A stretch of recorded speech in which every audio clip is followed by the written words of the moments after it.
내년 총선에 적용할 선거제 개혁 방안을 두고 국회가 다음 주에 국회의원 모두가 참여하는 전원위원회를 구성하고 본격적인 논의에 나섭니다.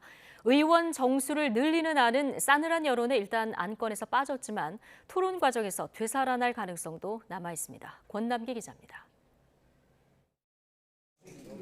국회의원의 수를 늘리는 선거제 개편안은 전원위원회에서 본격적인 논의를 하기도 전에 반대에 부딪혔습니다.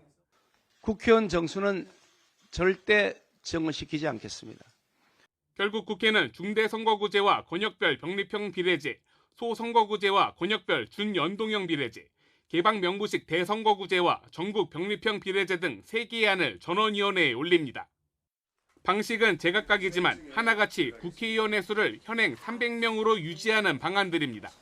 물론 이 셋 중에서 꼭 하나를 선택해 선거제 개편을 해야 하는 건 아니지만 다양하게 주장할 것이고, 그래서 아예 이거를 정수를 늘린다 만다라고 규정을 안 하는 게. 정치 불신이 팽배한 상황에서 국회 스스로 의원 정수를 늘리는 것에 대한 부담은 매우 큽니다. 광범위한 국민들의 동의를 얻어낼 수 있도록 전원위원회도 저희들이 잘 운영을.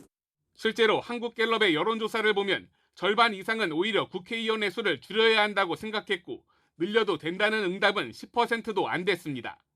하지만 지역구 의석을 줄이기 어렵다면 의원 수를 늘리는 게 이상적이란 의견도 있습니다. 최대로 한 50석은 늘어나야만 제대로 된 비례대표가 되지 않겠냐라는 이상형 아이디얼 모델을. 사표를 최소화하고 수도권과 지역의 균형을 맞추는 등 비례성 확보를 위해선 뾰족한 수가 별로 없다는 겁니다.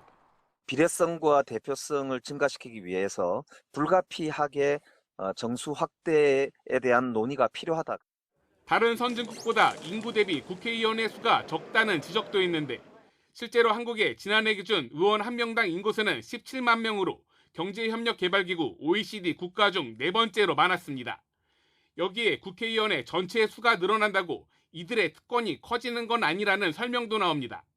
한 명이 할 걸 2명이 하면은 특권이 축소되지 않겠습니까? 반대하는 분들은 지금 의원들의 어떤 위상이라든지 권한을 나누지 않겠다.